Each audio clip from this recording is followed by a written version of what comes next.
It's a beautiful day in this neighborhood, a beautiful day for a neighbor. Would you be mine? Could you be mine? It's a neighborly day in this beauty wood, a neighborly day for a beauty. Would you be mine? Could you be mine? I have always wanted to have a neighbor just like you. I've always wanted to live in a neighborhood with you. So let's make the most of this beautiful day. Since we're together, might as well say, would you be mine? Could you be mine? Won't you be my neighbor? Won't you please? Won't you please? Please won't you be my neighbor? Good afternoon, everybody. Welcome to Tibbetts Physics. What is cramping? Today we are going to talk about two forms of radioactive decay, one of which is alpha decay, and the other is beta decay. Let's look at alpha decay first.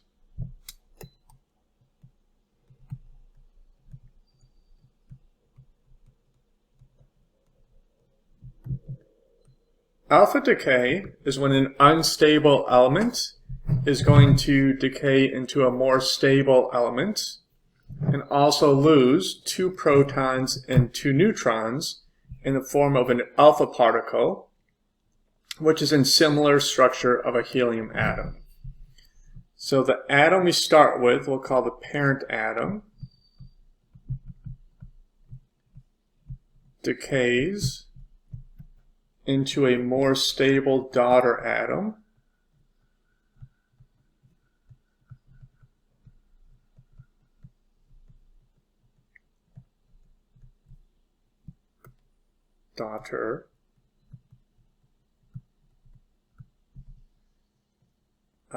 plus energy,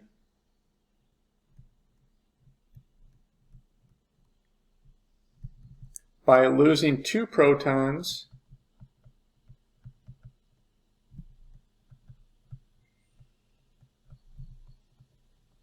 and 2 neutrons.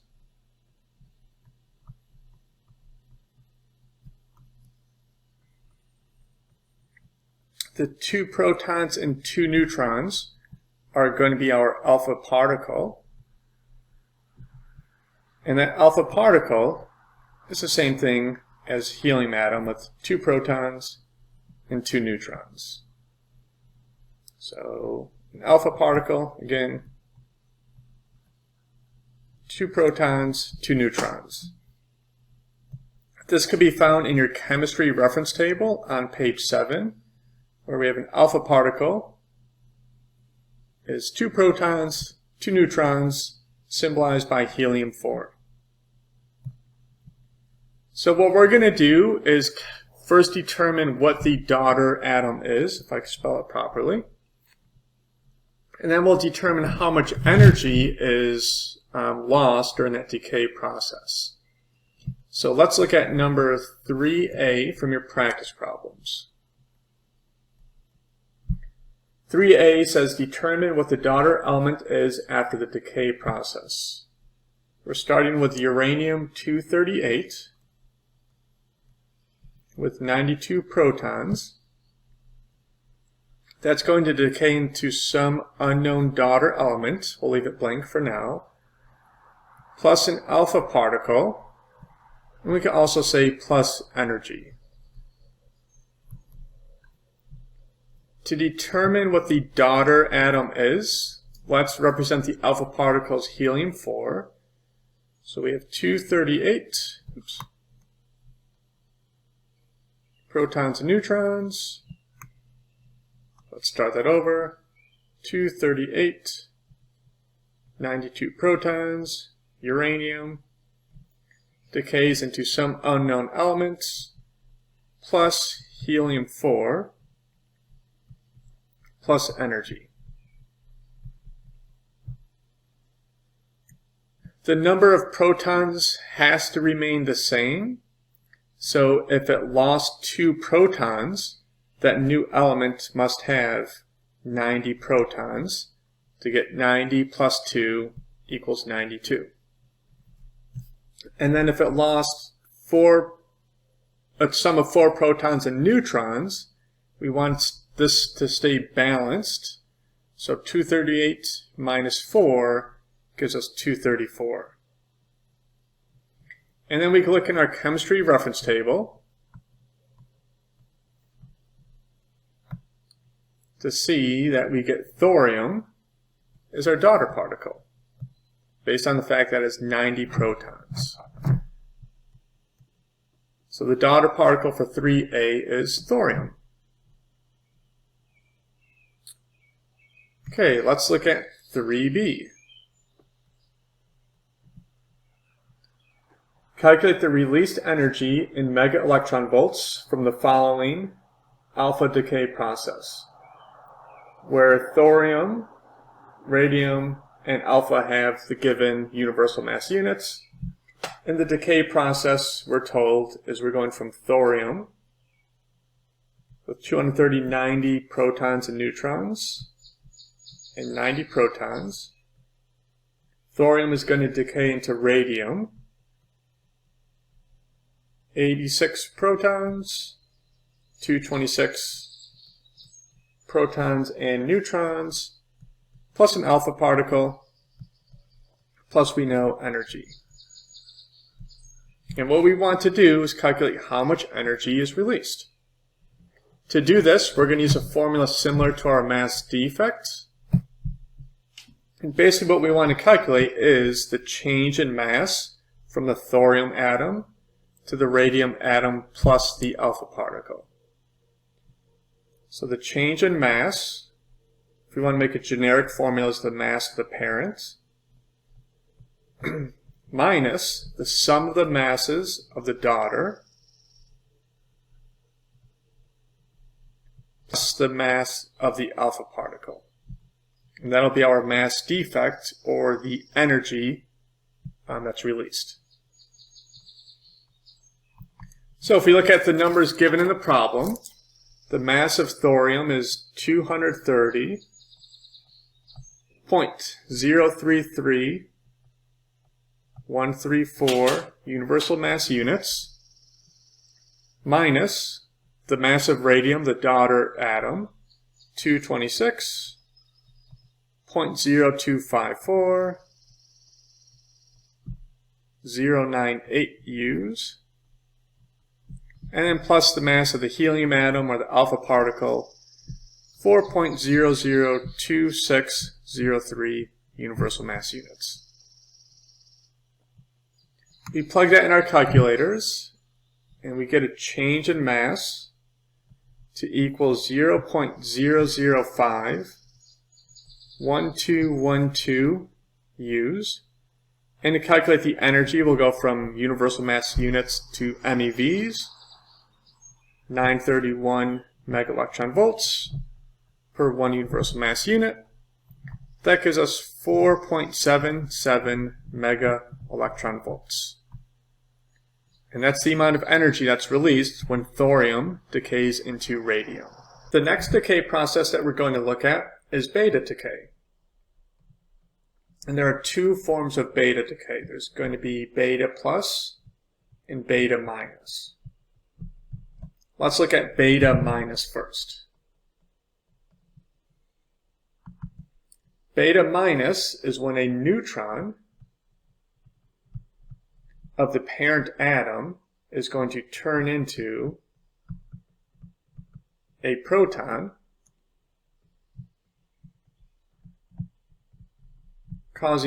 forming a new daughter atom.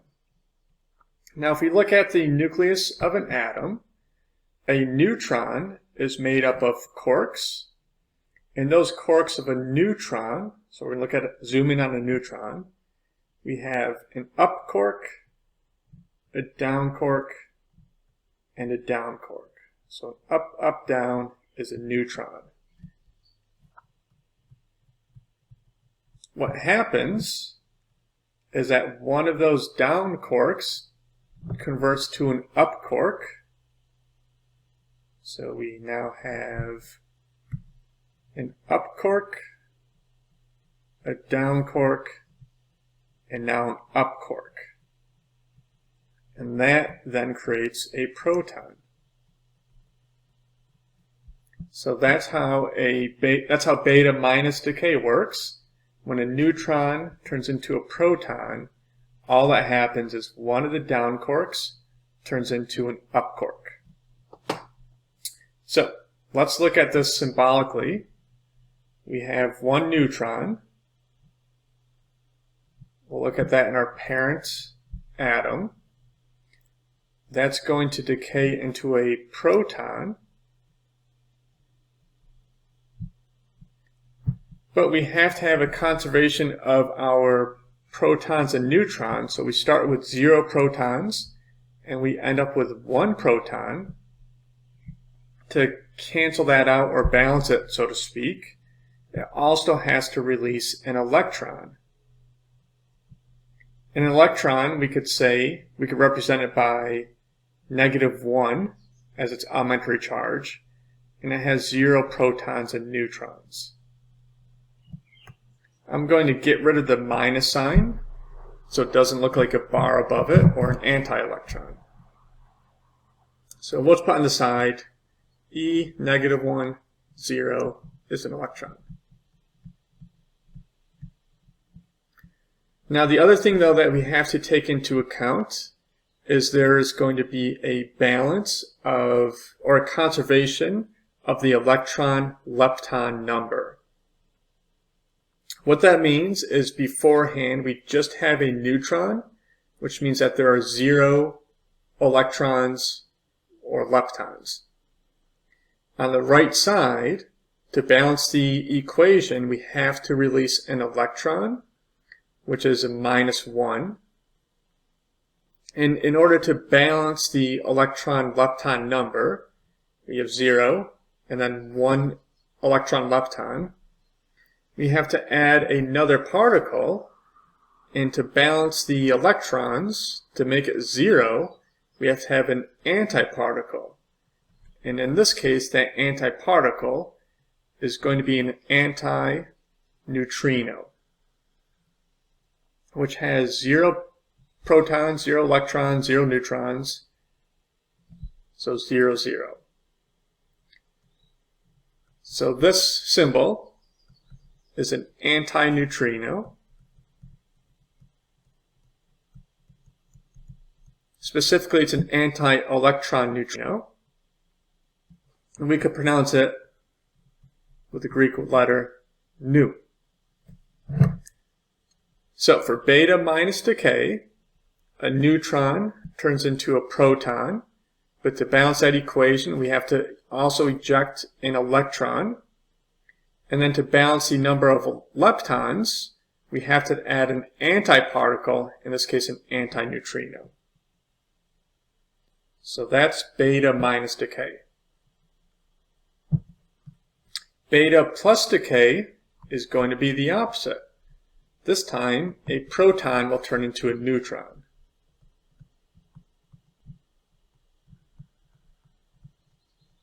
Proton turns into neutron. So what's going to happen is the opposite from above. An up-up-down quark that makes a proton. One of the ups will then turn into a down, making it a neutron. So let's write that out symbolically. I don't think we need to redraw the picture. We have a proton, one proton and neutron. That's going to decay into a neutron. So 0 protons, 1 neutron. We want the left side to balance with the right side.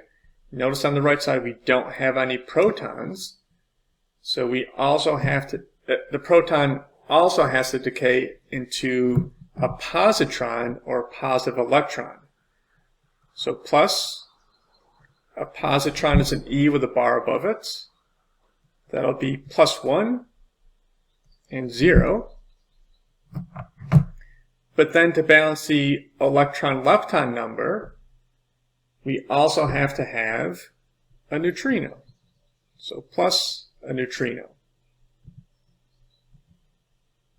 So these two we could say essentially annihilate each other, leaving us with a net 0 electron leptons.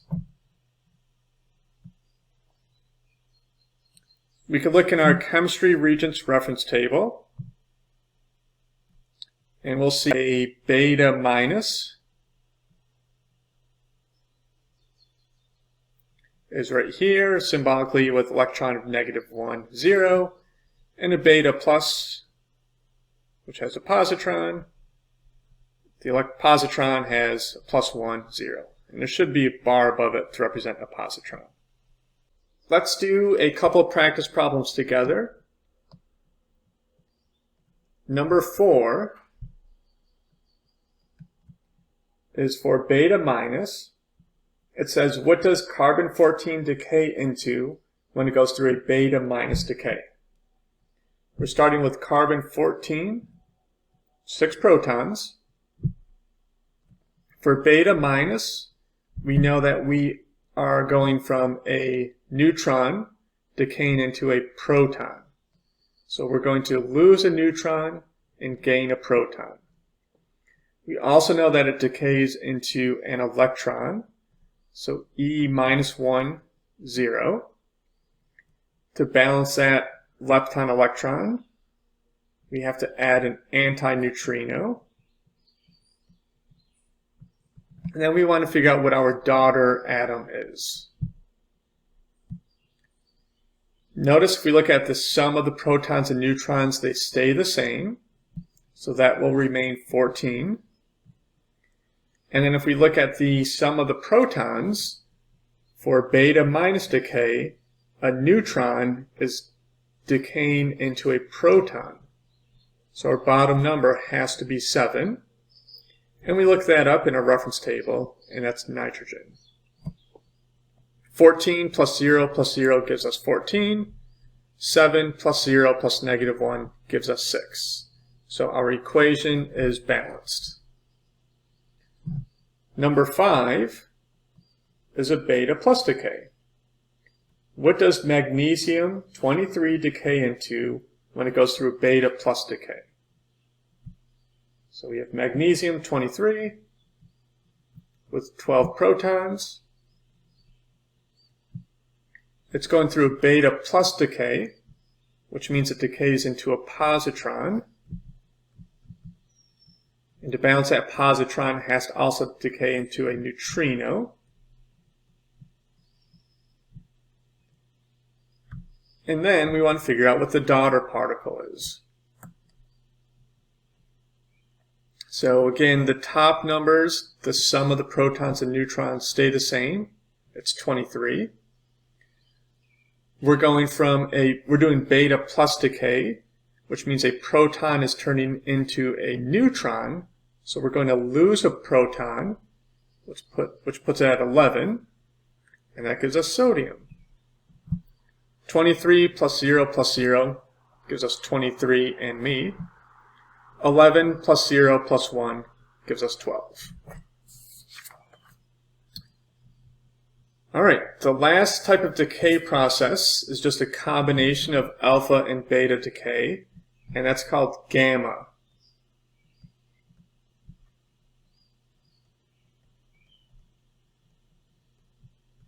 So gamma decay is just a combination of alpha and beta decays.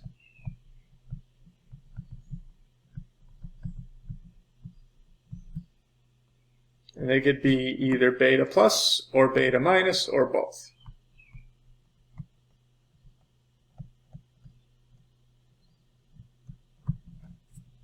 If we look at number 6, we have a gamma decay process, and we're starting with uranium-238.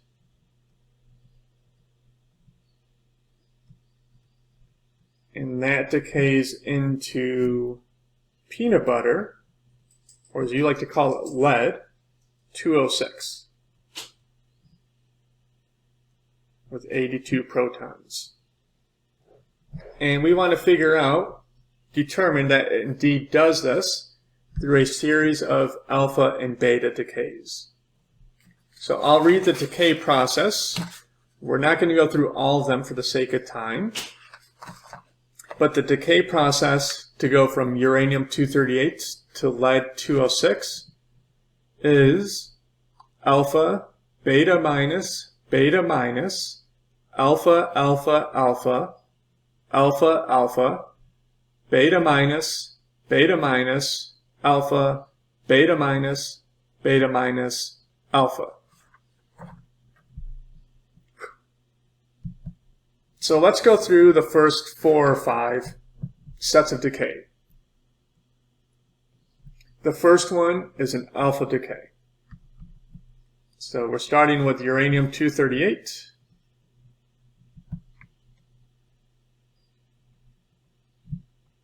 And 92 protons.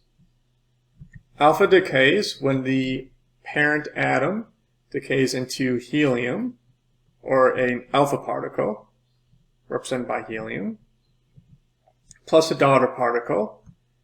So to balance the left and the right, we start with 238 protons and neutrons.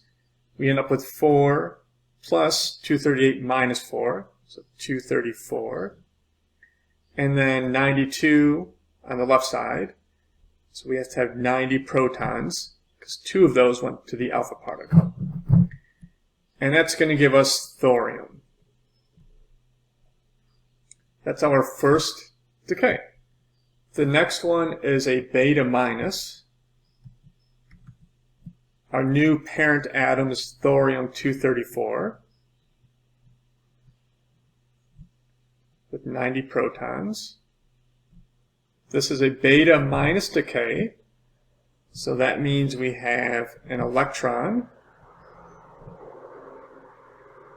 For beta minus, a neutron turns into a proton. To balance it, we have to also have an electron. Plus, to be safe, we'll include our antineutrino to balance the electron-lepton number. 0 before, 0 after, plus our new daughter atom. The sum of the protons and neutrons on the top stays the same, so 234. And on the right side, we have to have 91 protons. 91 plus negative 1 gives us 90. And that's going to give us PA, which is Pennsylvania. I believe that's pronounced protactidium.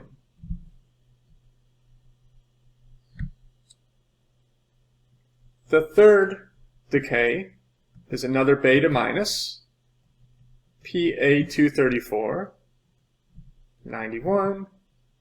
That decays into an electron, an antineutrino, plus the neutron is turning into a proton, so 92, 234, and that is uranium. Okay, let's do a couple more. The fourth process is an alpha decay. Uranium-234 decays into an alpha particle, He4, plus a new daughter particle. That would be 230 protons and neutrons. 4 plus 230 is 234. And then 90 protons. And that brings us back to thorium, but with a different number of protons and neutrons. Okay, and the last one is another alpha particle. So thorium-230 to 90 decays into an alpha particle plus a new daughter particle. In this case, now we have 226 protons and neutrons and 88 protons. And that brings us to radium. So we did 1, 2, 3, 4, 5 different decays, but again, there are plenty more. Should you do this right, you should end up with lead 206 with 82 protons. Thank you for watching this video. Hope you found it useful, and I'll see you next time. See ya!